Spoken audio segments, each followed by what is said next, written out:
इस्लामाबाद में आर्टिकल 245 के तहत फौज तलब कर ली गई। सिक्योरिटी ज़राए के मुताबिक इंतशारियों को मौके पर गोली मारने के वाज़ेह अहकामात। इस्लामाबाद में शरपसंदों ने रेंजर्स पर गाड़ी चढ़ा दी। 4 रेंजर्स एहलकारों समेत 5 अफराद शहीद, 5 एहलकार जख्मी हो गए। अब तक शरपसंदों के हमले में 100 से ज़ायद पुलिस एहलकार जख्मी हो चुके। एहतजाज के बायस डी चौक की सिक्योरिटी सख्त कर दी गई। पाक आर्मी के दस्ते भी डी चौक पर गश्त कर रहे हैं।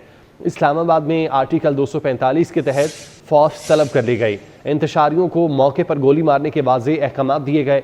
इस्लामाबाद में शरपसंदों ने रेंजर्स पर गाड़ी चढ़ा दी। रेंजर्स एहलकारों समेत 5 अफराद शहीद जबकि 5 एहलकार जख्मी हो गए। अब तक शरपसंदों के हमले में 100 से ज़ायद पुलिस एहलकार जख्मी हो चुके। इसी पर बात करते हैं, हाशिर बड़ाइश हमारे साथ मौजूद हैं। हाशिर, बताइएगा इस वक्त क्या सूरत हाल है इस्लामाबाद की?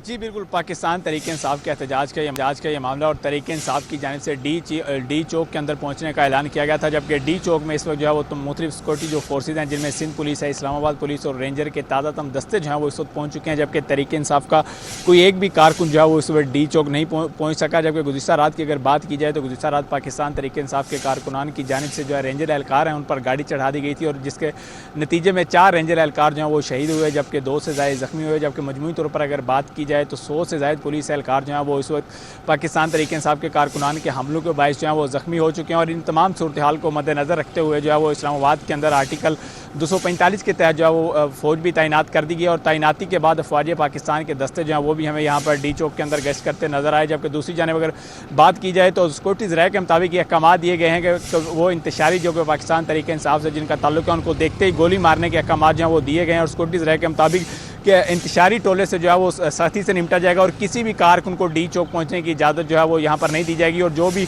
डी चौक पहुंचेगा उसको फ़ौरन गिरफ्तार किया जाएगा। और इसी हवाले से गुज़िश्ता रात जो है वो इंटीरियर मिनिस्टर मोहसिन नकवी की जानिब से मीडिया से गुफ्तगू की गई और उनकी जानिब से ये बताया गया कि यहाँ पर कोई भी कारकुन जो अगर वो यहाँ पर पहुँचेगा तो उसको गिरफ्तार किया जाएगा। और जबकि इन्हीं गिरफ्तारियों को मद्देनजर रखते हुए CIA इस्लामाबाद जो है उसको सब जेल भी करार दिया गया है कि पाकिस्तान तहरीक इंसाफ का कोई भी कारकुन अगर डी चौक पहुँचता है तो उसको गिरफ्तार किया जाएगा और गिरफ्तार करने के बाद जो है उसको जेल के अंदर मुंतकिल किया जाएगा। और इस वक्त ताज़ा सूरत हाल यह है कि डी चौक जो है वो इस वक्त मुकम्मल तौर पर सिक्योरिटी फोर्सेज के कंट्रोल में और पाकिस्तान तहरीक इंसाफ का कोई कारकुन जो है वो इस वक्त डी चौक जो है वो नहीं पहुँच सका। और जबकि सिक्योरिटी के ताज़ा तम दस्ते जो हैं वो इस वक्त पहुँच चुके हैं। रात गए तक भी यहाँ पर जो रेंजर और इसके साथ साथ सिंध पुलिस के दस्ते मौजूद थे, जबकि इस्लामाबाद पुलिस भी यहाँ पर मौजूद रही। जबकि अब सुबह जो है वो ताज़ा दम दस्ते पहुँचे और यहाँ पर पाकिस्तान तहरीक इंसाफ का कोई भी कारकुन जो है वो नहीं पहुँचा। दूसरी जानिब जो है वो इंतशारियों से निमटने के लिए आर्टिकल 245 के तहत जो है वो इस्लामाबाद के अंदर फ़ौज भी तैनात कर दी गई है और इस हवाले से फ़ौज के दस्ते जो हैं वो भी हमें यहाँ पर गश्त करते नजर आ रहे हैं। जबकि पाकिस्तान तहरीक इंसाफ का जो काफिला उसकी जानिब से रात गए जो है वो 26 नंबर चुंगी क्रॉस करने के बाद डी चौक की जानिब पेशकदमी जो है वो की गई थी और इस वक्त ये काफिला जो है वो